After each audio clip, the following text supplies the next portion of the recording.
It's A Wee Natter. I'm Marc Steele, and across the table from me is... Jenny Steele. And we are joining you on the week where I accidentally got Spotify stuck in TV themes mode. Ooh. I didn't even know it was a thing, but genuinely just... You know how Spotify starts to suggest music for you? Mm. The first one it came up with was from a very old TV show. And the song is old as well because of that. Hi-Ho Silver. What TV show do you think that one's from? Boone. It was filmed in Birmingham and then it was filmed in Nottingham with the lovely Neil Morrissey. That's the important information I need to know about Boone, is it? Yeah. I will bear that in mind. All I'm saying is Central Telly had a lot of airtime to fill at the time. That's all. I'm not saying you couldn't enjoy Boone. I'm just saying there was a lot of airtime to fill at that time. I mean, that was a similar sort of era to Bullseye, wasn't it? I think it was, yeah. Which is another Central Telly thing, It was, yeah. wasn't it? Was that from Nottingham as well? It was one of the daftest things you've ever come up with, right? It's literally an idea somebody came up with in the pub going, we've got airtime to fill, what do we do? And they just hear this funk, darts on the telly, turn it into a game show. And we'll ask random quiz questions about things that nobody knows the answer to. Who was the presenter? Do you remember? Oh, God, I can picture him. Head. Jim Bowen. I can picture him. I can picture Jim Bowen. And he was the only one that could see Bully when he flicked across the screen when they did the spellings. I didn't know that. I haven't seen many episodes, but I did see one episode of Bullseye where it wasn't a married couple. It was friend and friend. In shell suits. No, they weren't in shell suits. But it was friend and friend. There was the smart one was wearing a shirt, and then there was the obvious I've been to the pub a lot one in the t-shirt looking a bit bigger, ready to throw the darts. Yeah. You knew the split before they said it. That was the thing. And when they were going through the grand prizes, it was things like, tea sets and... Cantina cutlery. Yeah, and like microwaves were the cutting edge thing at the time. So that kind of makes sense. But I remember in this one of the prizes they had when you had to hit them on the dartboard was a fitted kitchen. Now, I can understand how you split even most other prizes. How do you split a fitted kitchen between two people who don't live with each other? They didn't think of that. I don't think they were planning for it when they were coming out. They just assumed it was going to be a married couple or something. Are you in a speedboat and you live in Birmingham or something? But you see, Birmingham's got canals. Well, yeah. So you Not for speedboats, though. I would love to see a speedboat going through Edgbaston or something like that, just throwing water up everywhere, knocking cyclists into the water. It would be great fun. And talking of TV shows, so they played me the Boone theme tune, and then it popped up with Round the Twist. What's that? It was a kids' TV show from Australia years and years and years ago. Got a very specific theme tune to it. If you've seen the show, you'd recognise the theme tune. I think Sainsbury's used it for a supermarket advert a couple of years ago as well. Yeah, for spooky stuff. All I'm saying about Round Twist, put me off Australian TV for a very long time. Haven't even seen Neighbours since. It's just too out there. That's finished now anyway. Really? They don't make Neighbours anymore. That's how disconnected from the world I am, dear listener. I didn't know Neighbours had finished. Yeah, I think you can still get Home and Away, but not Neighbours. Why would it be that way round? I have no idea. Because didn't Kylie and Jason make a final appearance on the final show? I didn't even know it was finishing, so I can't tell you what was on the final show. And talking about news, the postbags arrived. And last time we asked, what turn of phrase do you really not get?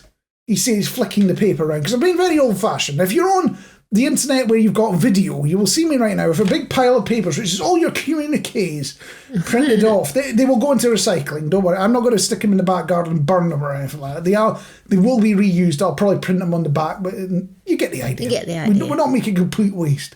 But it's just how old-fashioned I am. I've had things on paper, which you won't realise if you're not watching. So you need to get yourself on YouTube or Spotify if you can do that. If you want to look at me, that's your choice. I can understand if you don't.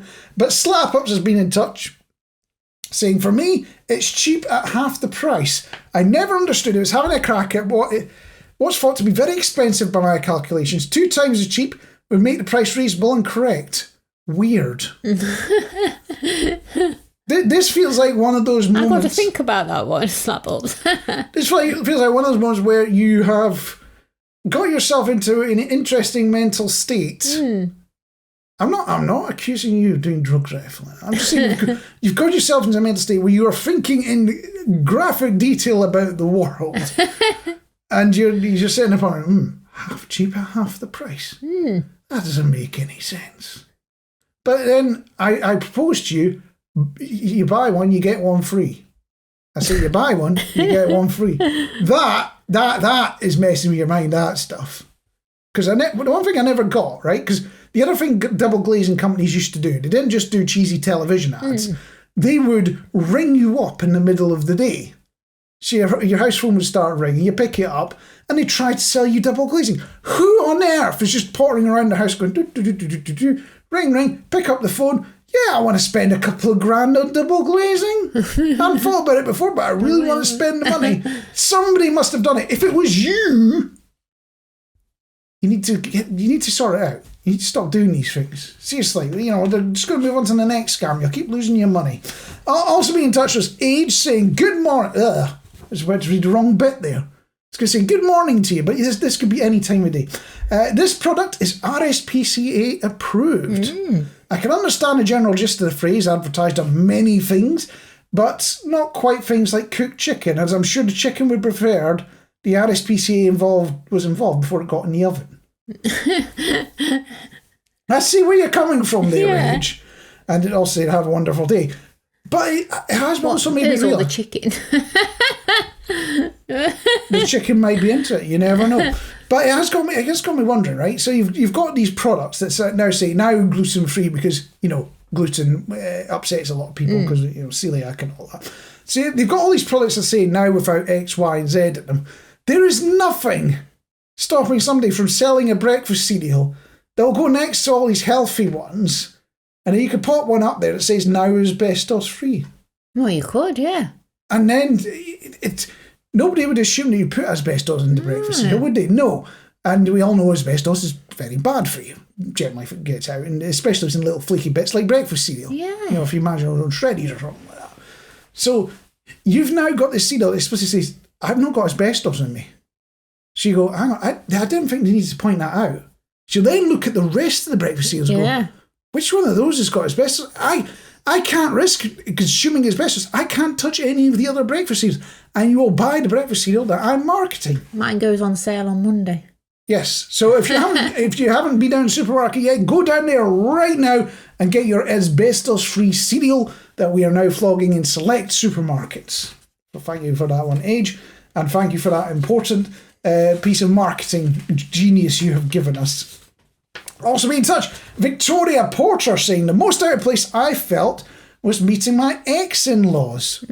So we're going back a couple of weeks here for out of place. I forgot about that. That wasn't this week's one. This was 2 weeks ago. But the important felt out of place visiting the ex-in-laws.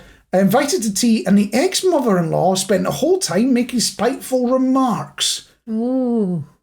Now, admittedly, my mother-in-law hasn't made any spiteful remarks. No.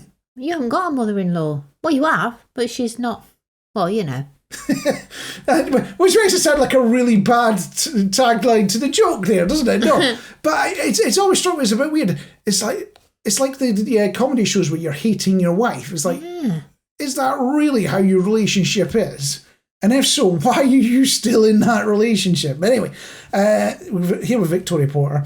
The ex just sat there while the spiteful remarks being made. Of course, you're never going to go against their own mother, are they? I was young at the time and shy. It was extremely unpleasant. It does not sound fun. No. You are right there. Being young, I wanted to impress the in-laws, but I learned over time nothing I said or did was ever good enough for them. So I stopped bothering. It took a while to get there. Big smiley face. And that's a lesson that we all have to learn at some point. I say some people aren't worthy of your time. Well, the thing is, when you're young, especially in the workplace, or you're getting out and building your own social network or whatever, because you moved to a new location, you try to impress people, don't you? Because you don't want to appear to be that weird, strange, freaky person that you actually are. You don't want to be presenting that image.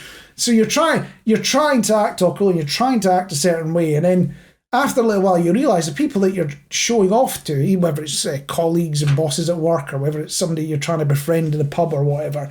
So you'll do that, and then you realise these guys are even worse than I am. Why am I even bothering? Why is it worth the effort? Why did I do that? So yes, it's a lesson we do all learn at some point. I could tell you that lesson, even if you're in that moment in your life where you're still trying to impress everyone. What? Don't bother. I could tell you that lesson, and it won't sink in until you've experienced it yourself, and you twig it yourself, and you take.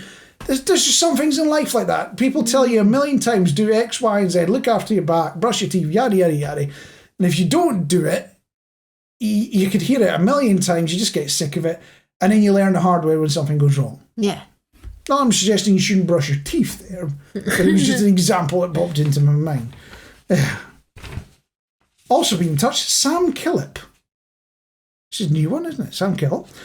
Saying the most out of place I felt was I sort of tagged along with a couple of friends to a pub. Sam's a regular on Sooty the Solid Radio Cat's Facebook page. We love Sam. We love everybody on Sooty's page. But... Nice to meet you, Sam. Tagged along with friends to a pub, but little did I know they invited loads of other friends along that they knew from outside of class time or outside of school altogether. So I felt very much alone and didn't enjoy the big group atmosphere. Just ended up going home alone and feeling quite isolated, really, unfortunately. I bet that was one of those moments where you don't even make it to the end of the night. You're about an hour in going, I'm calling it. This is not me. And the sad bit is people probably didn't even notice that you left. I've been there, you've been there, it's one of those. And the funny thing is, if I went to my own school reunion, which isn't yesterday, I don't think they've actually organised one. Or if they have organised one, I'm so forgotten they didn't tell me about it. Hello, that still exists. No, I bet most people haven't organised anything because it's such a long time ago. You've moved on with your life.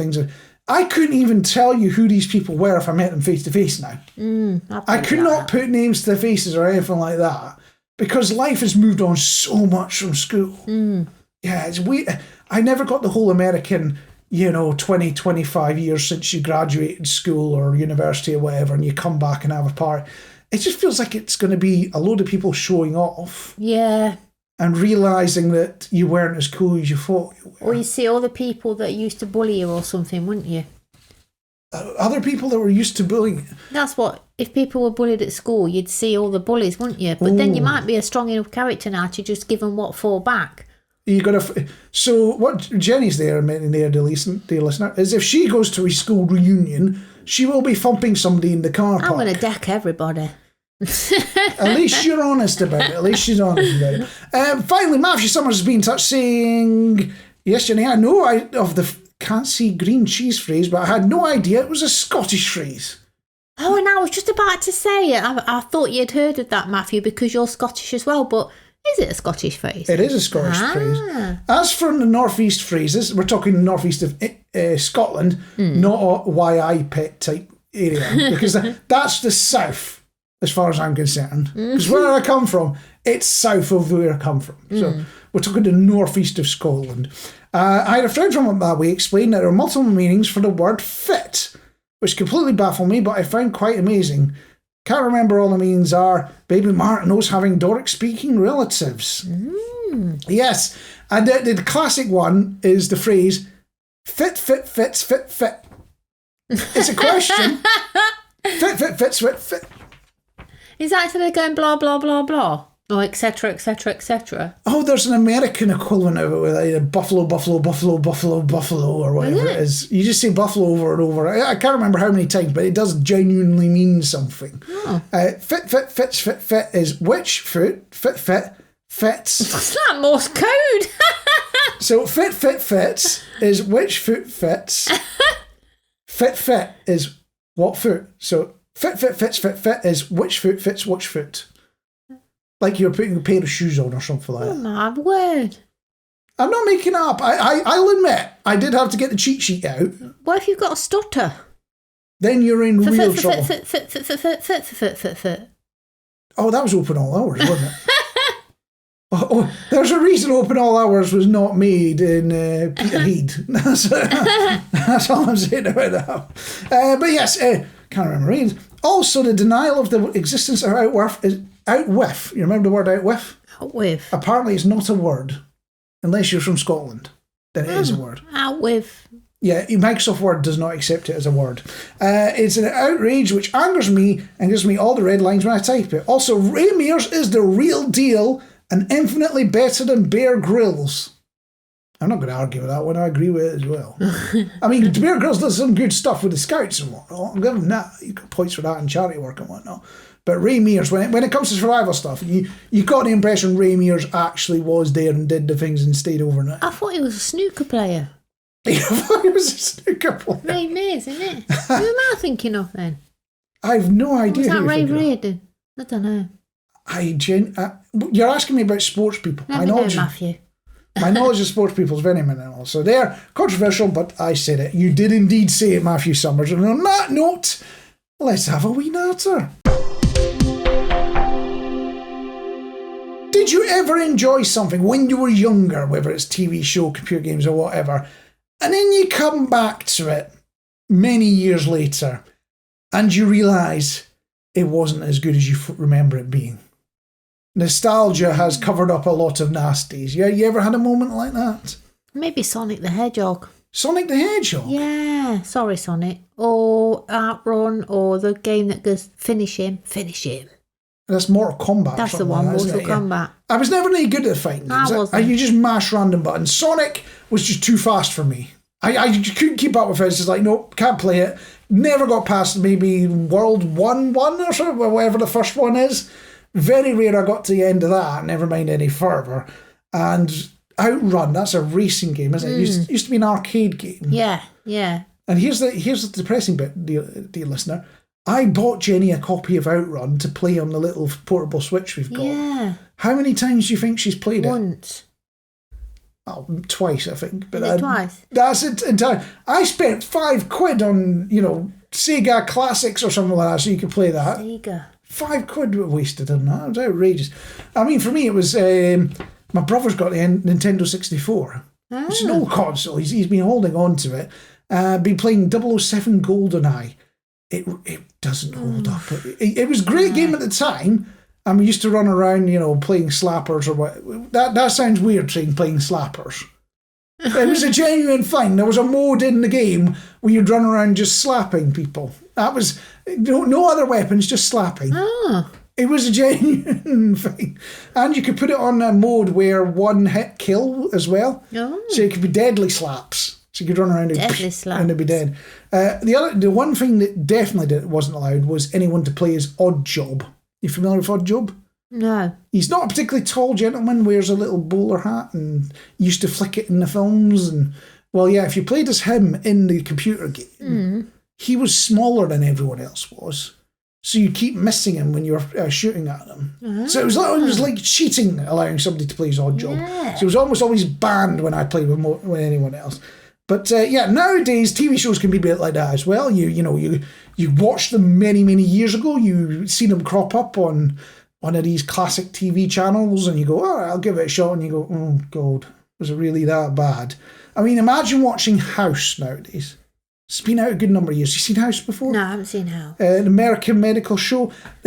I look back, when I watched it at the time, it was like, all right, this is sort of like Sherlock Holmes type stuff. It's a Monster of the Week. It was a good bit of fun. But I look at it nowadays and I just go, you should have been fired or arrested in every single episode. I mean, it makes you hate Hugh Laurie, which is quite impressive. I'll give it points for that. Though I suppose you watch it the first time through, you start to puzzle out, because you generally figure out it's not lupus, you're going to figure out it's going to be X, Y, or Z. You start to go, maybe I could be a medic, which probably wouldn't be a good idea for me. I would make a spectacular screw up of being a medic. I'm the sort of person that's very clumsy. So imagine me turning up, in an ambulance or on the ward or whatever, come to sort you out, to come to stick a needle in you or whatever. There's going to be a mess. It's going to go horribly wrong. Or I'd go all IT on it and you turn up and go, can we switch them off and back on again? I think they do that with hearts. I think it's a genuine thing if you're having a heart attack. When they use the defibrillator or the electric shock stuff, that's stopping your heart. It's not starting your heart. So it's doing a complete reset and then hoping that it starts up again afterwards. I'm sure there's more medical nuance to it than that. I'm sure you, there with lots of medical knowledge and be getting in touch going, well, actually, it doesn't do that. But that's how I understand it works. That's how so I suppose it's not far from IT, for the troubleshooting. Turn it on and off again. Maybe I should go get a medical degree. And talking medicine, Casualty. Charlie's still in it. Can't believe it. You've been watching Modern Casualty, have you? Yeah, and Charlie's still in it. Have you ever tried watching Casualty with people that know what they're on about medically? Yeah, your mum and dad. Yes. It ruins it. It takes all of your suspense out of it. So if you watch it normally, you can guess what the accident's going to be because that's part of the build-up in the intro. So you know what the horrible accident's going to be. It's the bit after that where it's like, are they going to survive? Are they going to... If you watch it with somebody that's got medical knowledge, because they're sticklers for being accurate on Casualty, you watch it with somebody who's got medical knowledge, they'll go, oh yeah, they're going to pass away. Or, oh no, he'll probably make it, he'll be all right. You sit there going, well, that's the next 20 minutes wasted. I might as well not watch the rest of the episode.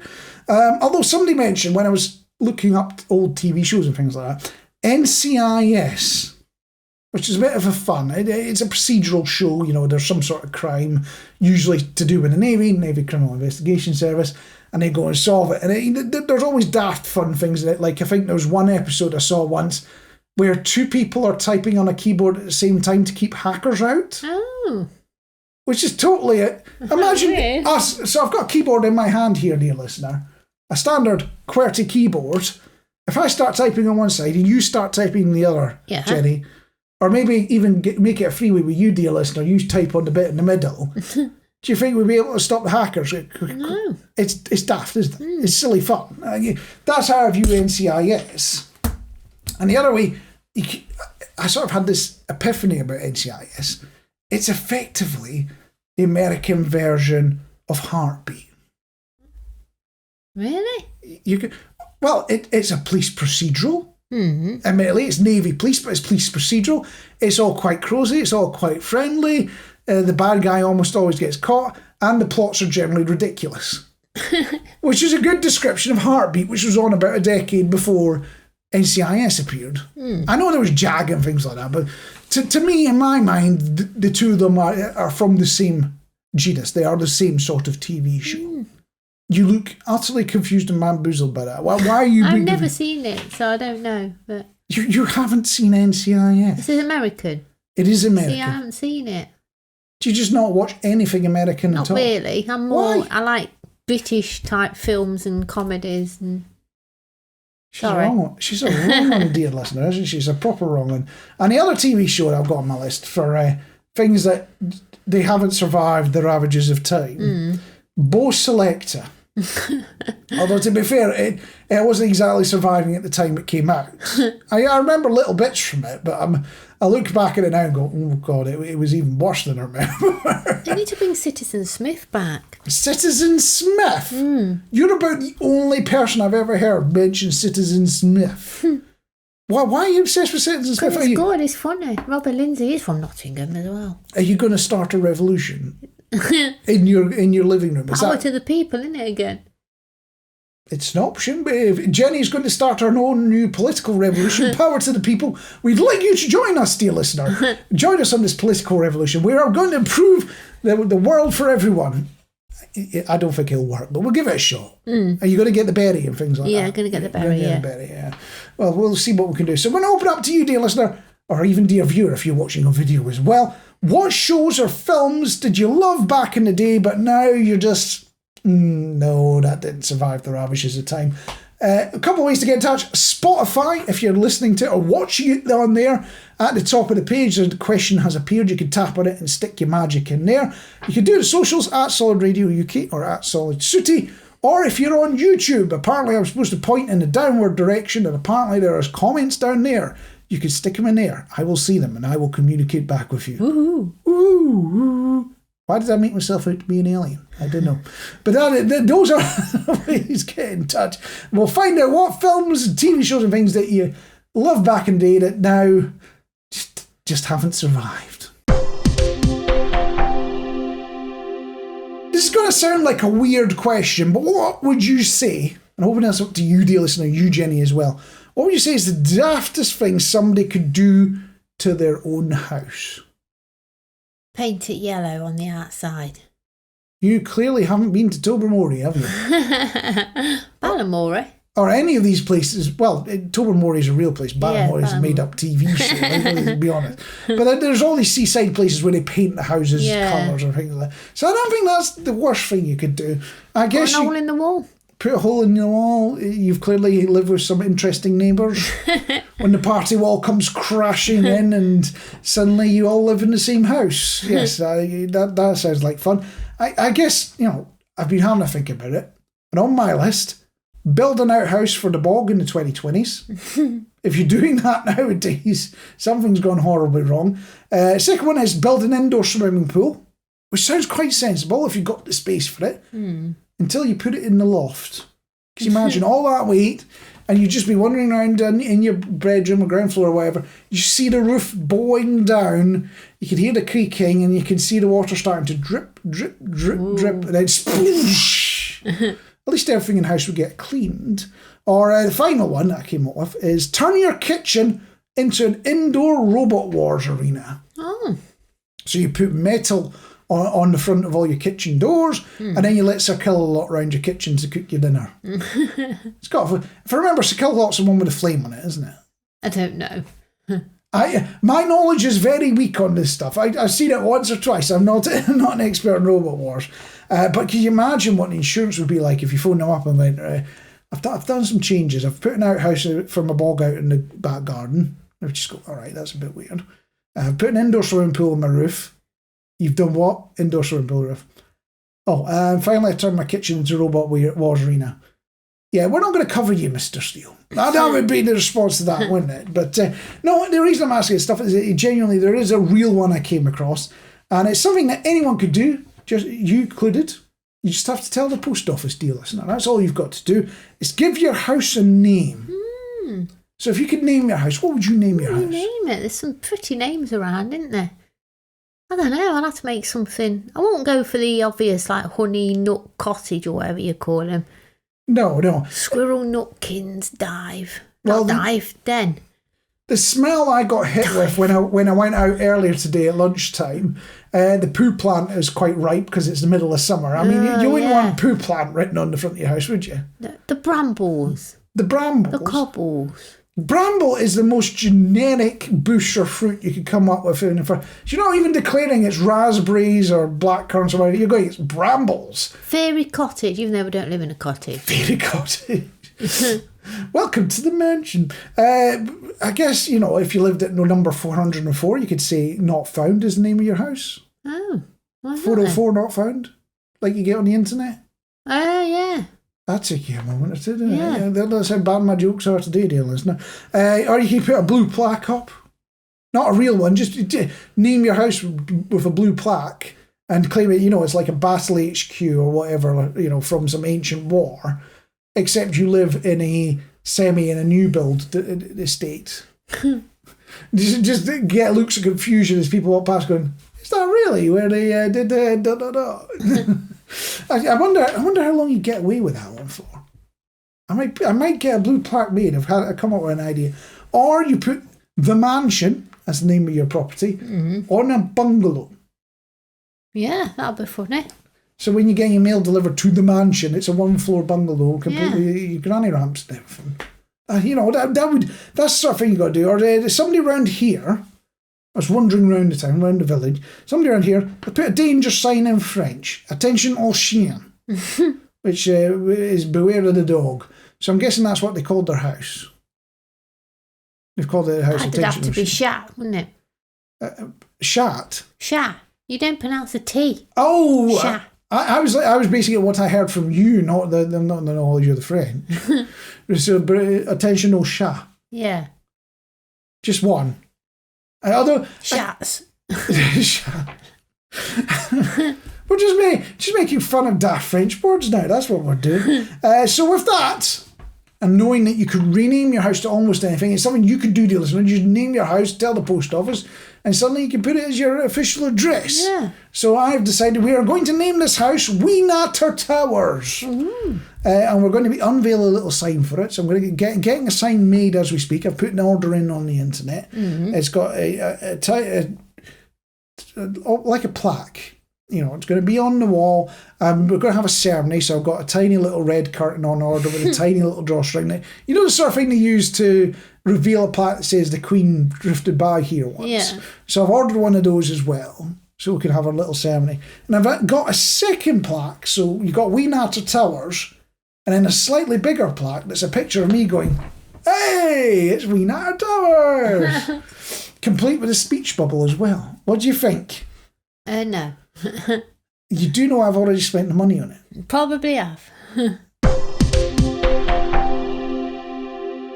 I've got to ask, what is with GPs and doctors? It just sounds like a weird complaint to come out with. Like, you know, I went down the garage and they ripped me off. No, GPs and doctors, I'm just minding my own business. Just doing whatever I do around the house. And a text message pops up on my mobile phone. And usually if it's from the GP, it's a survey. Yeah. You know, and you put a response that says 8 out of 10 I had cancer. You know, so something like that. It's always asking, what did you think of the experience? No, nobody's going to turn around and say 10 out of 10 for a GP. You don't exactly go for a good time. It's one of these things. But anyway, I just got this message, and all it said was, "We have a message for you. Call us." Which is very ominous, isn't it? That's literally all the message said. I knew it was from GPs. It just said, "We have a message for you. Call us." So I ring up, finally get through, reception answer the phone. They go, "Oh yeah, they just want an appointment with you. Let's go sort one out." "Oh no, we can't do that. No, you'll have to ring tomorrow at 8 o'clock in the morning. Good luck, bye." So all prepared for that. Got my elbows sharpened up for the next morning. You know, you get your little knife out and you scrape the bits off. You get them all sharp, because you know you're going to be up against Doris at the surgery. Aren't you? Front door of surgery. You need seriously sharp elbows to knock her off her crutches so you can get in ahead of her and get the appointment. 'Cause she gets one every day. So her being on the floor isn't the end of the world. But you get an appointment once every 10 years or something like that. So you need to make sure you get there. So yeah, you need really sharp elbows. You're going to bang your way to the front of the queue. And the other thing to watch is Doris has sharp elbows as well. So you want to have a bit of padding on when you go there. Yeah. She could cut through steel if she wanted to. You have to be a little careful of that. But anyway, managed to get through the scrum, get an appointment, finally sitting in front of a GP, and I'm bricking it a bit at this point because they don't tell you. All they say is, "Come see us, arrange an appointment." They never tell you what it's about. Finally sit in front of the GP. It's, "Oh yeah, we've got your test results, nothing major, just a few more questions and order some tests." Could have done that on the phone. Yeah. Why did they have to put me off through all that? Days of whittling. Come on. Although that's got me wondering, because I had to transport samples, which is the polite way of putting it, what is the etiquette on that? So let's imagine, and I'm just painting a very fictional scenario, you need to supply a surprisingly solid sample to the doctors. They've asked for it, they need it for whatever reason. But you've got to travel by bus. You know, is there rules about, you know, you shouldn't be sitting next to someone, or, you know, you need to make sure it's in your pocket, or, you know, or can you just carry out like, you know, you're walking around with your shopping? You're just in one hand there, handing your change to the bus driver with the other hand. But, you know, what are the rules about that? What do you think the rules are? I don't know. Didn't you just post it in a post box? No, I don't generally tend to post solid matter samples through post boxes.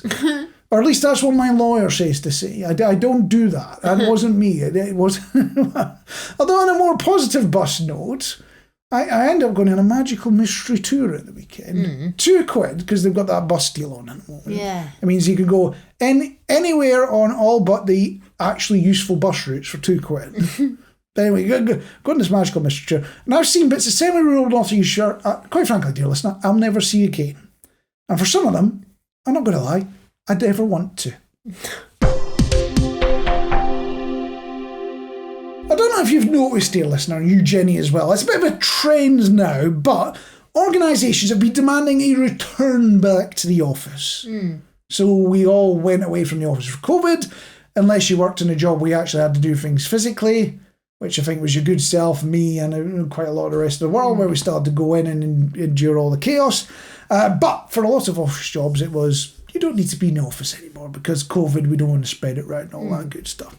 But a lot of them now, we're many years on, are going, actually, let's get you all back in the office. Who do you think, other than the dog barking in the background that's very upset about it, who do you think was in the news for demanding that all their workers get back to the office this week? Fishy. Fishy? You think it was Fishy Rishy Dishy? No, it was not him. He's got Jacob Rees-Mogg to do all that nonsense. Get very upset that nobody's in the office, send him snotty little notes, and then only turn up 2 days a week himself. So make of that what you will. No, it's not Wilco either, if you're thinking that deal. It's because you're thinking, oh, it's going to be the one of these done that's been in the news lately. It's Zoom. You know, the tech firm that does video conferencing that became very popular in COVID. You know who Zoom are, don't you? They've decided, you know what? We may have made this remote working thing possible. It may become very popular off the back of it, but maybe we shouldn't do it anymore. Maybe we should all come back into the office. It's kind of giving up on their own product a bit there. I'm looking at it going, has Zoom got that bad in recent years? Do I need to stop using Zoom? I don't think we do we? Is somebody sending me a message? But if you are going to get dragged back to the office, dear listener, because that is what your employer is doing, or you have to be in one of these jobs that allows you to be working from home all the time, I've come up with a way to fight back. It involves a monitor, Zoom, or some other equivalent of video conferencing software, and a dummy. You look utterly confused by that one. Do you know where this is going, Jenny? No. So you've got those things, and we're going to stick it to the man like those hard as nails types that keep nicking ULEZ cameras. That's what we're going to be doing, right? And we're going to do it by putting the dummy in a chair, putting some clothes on it. You don't want a naked dummy because then you'll get done for HR grievances and things like that. And you make sure they wear a very thick scarf. That was the word I was looking for. I got confused looking for the word scarf. But anyway, of course, this dummy is wearing a very thick scarf. You knock the head off of it. You replace the head with a monitor that's connected to Zoom. And that is connected to you at home remotely. And you connect a remote control car to the bottom of the wheelie chair. You've got to do this on a wheelie chair, by the way. That allows you to move around the office as well. They will never ever suspect that you're working from home. That's how that is how you do it. They will never suspect you doing it like that. And it works great until the Wi-Fi drops out. Then you're in trouble. Or it starts to break up and your face goes all pixelated.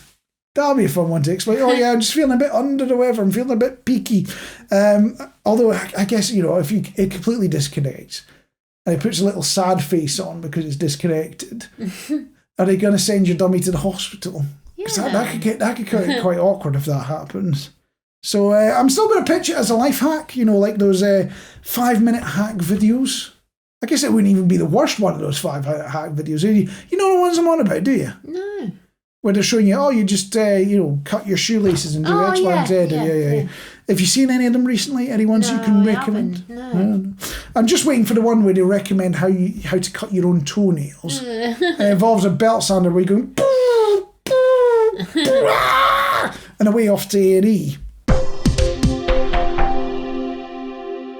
That was unfortunately A Wee Natter, dear listener. I can only apologise. That was Marc Steele. Across the table from me was Jenny Steele. And if you enjoyed this fine episode and would like it delivered to you every single week when I'm popping gas out my mouth, which I do anyway when I'm speaking as well, not just when I'm burping. But if you'd like those emanations to be directly delivered to your lug holes, then the way to do it is to subscribe. And you can do that on your podcatcher of choice. Or if you're watching this here on that there YouTube internet web thingy bob, you can apparently go down there somewhere. I'm pointing down if you're listening, dear listener, and you can't see this. But if you can see this, you can see I'm doing it. But I'm pointing down to say it's down there somewhere, and you hit the subscribe button and magic occurs. And it will be delivered to you. The important bit is if you're doing it on YouTube, there's a dingy bell button apparently as well. I don't know why you want to ding my bell, but you can ding my bell. You see what happens. I'm not promising you anything other than fine episodes will be delivered to your lug holes. That seems like a fair deal to me.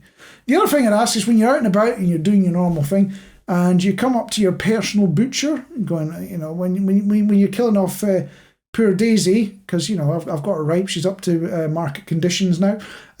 While you're doing that, have a listen to A Wee Natter on the podcast. And on that note, we'll catch you next time.